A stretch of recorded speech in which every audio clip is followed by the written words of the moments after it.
holiday season is well and truly here. I feel like there's only a few stragglers out there that are saying it's still too early to decorate, but other than that, I think by now everyone's on board. So today I'm going to show you some of the Christmas decor that I've incorporated into my space. I've added a few little touches here and there. They might seem like big touches to some people, it might not seem like enough to other people, but of course this time of year is all about doing what feels best for you, your style, and your space. If you want a little bit more holiday inspiration, I made a video a few weeks ago on how you can take seasonal decor and incorporate it into your home seamlessly based on your personal style. So I'll link that in the description down below and you can check that out after you watch this video. In terms of the styles that I talked about in that video, my personal style is very much a mashup of most of them. I'm very classic, but eclectic and very natural. As I get older, I definitely become more and more edited when it comes to my interior design taste, and I just recently painted my bedroom. I made it a lot more dark and moody in here.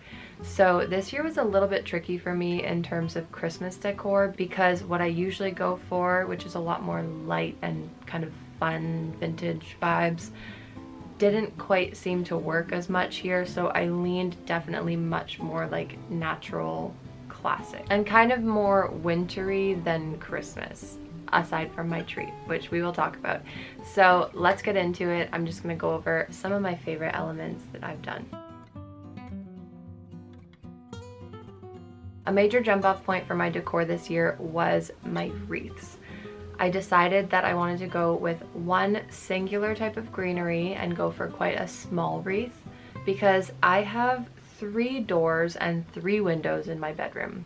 I only have 2 walls that are completely blank, and aside from that, my room is mostly windows and doors. So I really wanted to kind of play on that and really accentuate the doors because the woodwork is so beautiful. I decided to go for boxwood for the wreaths because it doesn't really shed very much and it dries in a way that holds its shape pretty well compared to like pine or spruce that drop needles. Something like boxwood or cedar are really great options if you want to avoid the mess of having natural greens in your space. I think these ended up being the perfect size. They're not too big, which I really like for indoor wreaths. I think if they're outside, you can definitely go a lot bigger.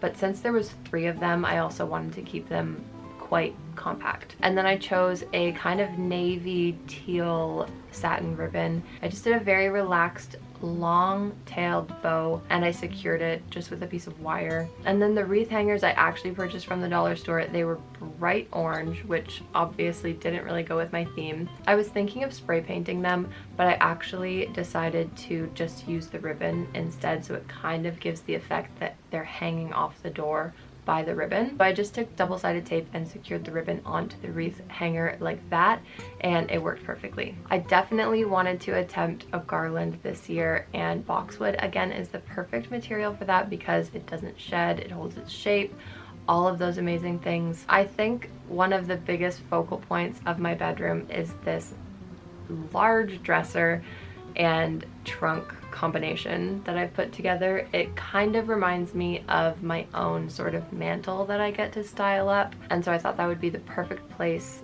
to create a garland. This was actually really easy. It was a lot simpler than the wreaths, believe it or not. It took me maybe 30 minutes tops. Saying that, I am a florist, so I'm very familiar with working with greens and floral tape and all of these things, but this is like honestly so foolproof. I did get my inspiration from my beloved Rajiv, and I'm gonna link his video down below because I'm absolutely obsessed with everything this man does. If you're looking for just all of the inspiration to do life well, that's where you need to go. So he has a tutorial on how to make boxwood garlands. If you want to follow one that's more in depth than me just telling you it's easy, then that will be in the description. On top of the boxwood garland, I also added just some random pieces of grapevine that I had. We have grapevine growing everywhere around our house, so I really like incorporating that. I think it's just a little accent. It makes it a little bit less formal and a little bit more wild looking. So I really love that kind of juxtaposition of those two things. If you've watched my seasonal decor videos previously, you know I have mixed feelings about HomeSense. I do love HomeSense, I will say that. However, obviously a lot of their stuff is quite tacky and a lot of it's not exactly going to be the most long lasting, so doesn't make for the most sustainable place to shop. However, they do have some gems. So the one piece of decor that I allowed myself to buy from HomeSense this year was this beautiful garland of tin hearts. I love this. It's all natural materials, which is amazing, especially at Christmas time. I hate plastic all the time, but especially at Christmas, I just love natural materials way more than plastic. Plastic just doesn't do it for me. It doesn't translate very well into decor, and obviously it's not very sustainable. So I absolutely love these. I know I'm gonna have them forever, and I am obsessed with anything that has this kind of like folk art sort of look to it. So love this garland. It's so cute. This dresser is what I wake up to every morning, and I just love staring at it. And then of course, for a little humor, I had to make my beautiful statue a crown of berries because she needs a little bit of Christmas spirit as well. Making my way around the room as I'm looking at it, and I guess the next natural thing to talk about is my tree. And this is really going to be where you fully understand how just off my rocker I am when it comes to decor and Christmas, because this is the third tree that I have decorated, which is why it's taken me so long to make this video. I could have had this done 2 weeks ago, but in that span I have cycled through 3 trees that I've fully decorated and taken down. The first tree I've had for maybe 2 or 3 years, and after I painted my room and leaned a lot more into this sort of like natural kind of feel, this tree just didn't really work. It's very dense and very straight and triangular, and before, when my room was all white and a little bit more like romantic and soft, and I would do like white ornaments, it made a lot more sense. But this year it just didn't work. I really wanted one that I could kind of see through a little bit more, something that looked a little bit more natural. So then I decided I was gonna get a new tree. Went to the thrift store, purchased one.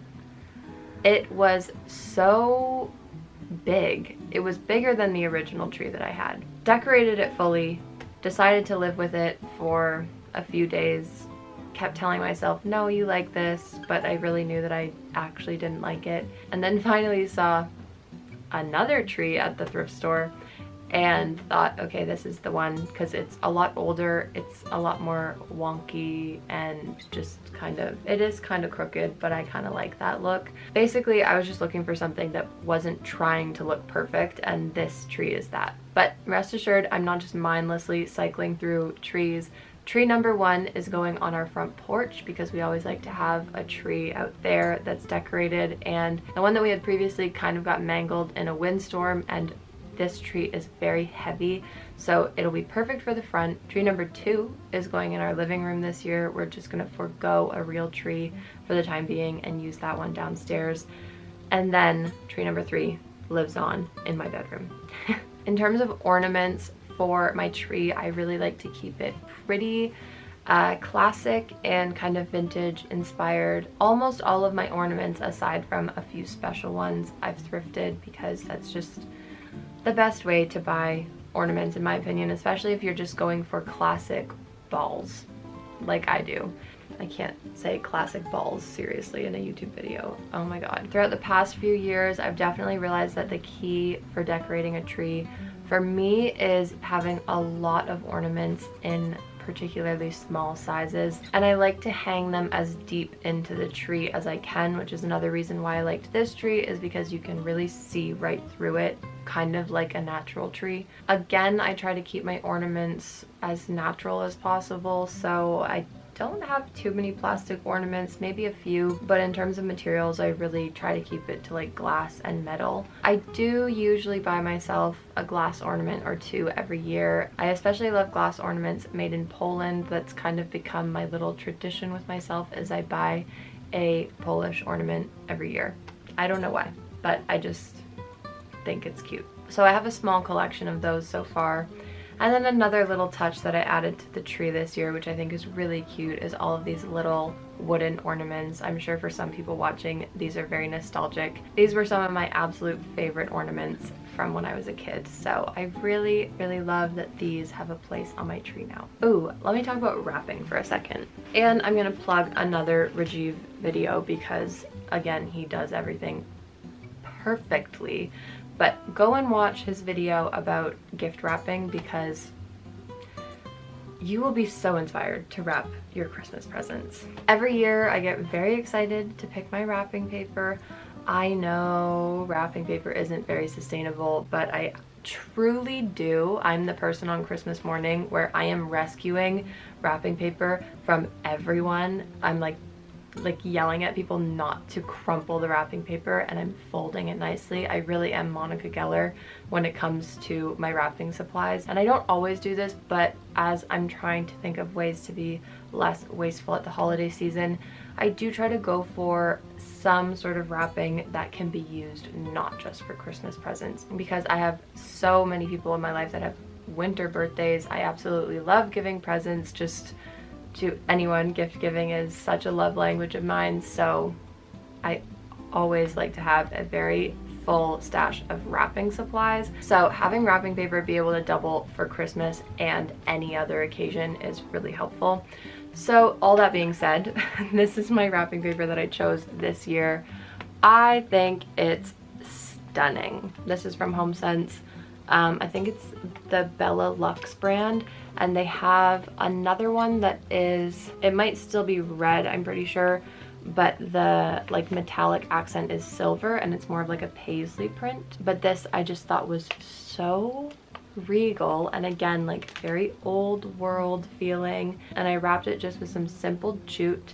Again, we use this all the time. I am always using jute in the garden, so this will be something that I'll be scooping up on Christmas morning after people open their presents, stuffing in a bag and using again. And then I just put a little sprig of boxwood in there as well. This is the only present I have so far, so don't be under the illusion that I'm like super prepared, because I have one present. I'm a freak. I really need my wrapping to match my decor, so I'm very pleased with this choice. And I also like to supplement other gifts as a little bit of a contrast. I like to wrap some in a wrapping paper like this and some just in brown paper with a little bit more of like a statement bow. Usually I use like scrap fabric that I have. Last year I took a whole bunch of fabric scraps that I had, cut them into ribbons, and wrapped most things in brown paper, and then every person that I was giving gifts to had a corresponding ribbon color. I don't know, just these little things. I absolutely love gift wrapping. I think that's everything that I really wanted to touch on in terms of my decor this year. So I think what I'll do is leave you with a very peaceful outro of everything that I've done, including all of the accents that are very self-explanatory. So hopefully this will give you a little bit of inspiration.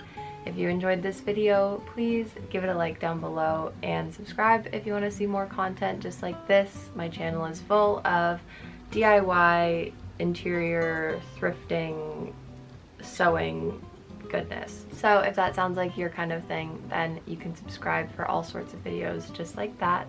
And I'll see you back here next time.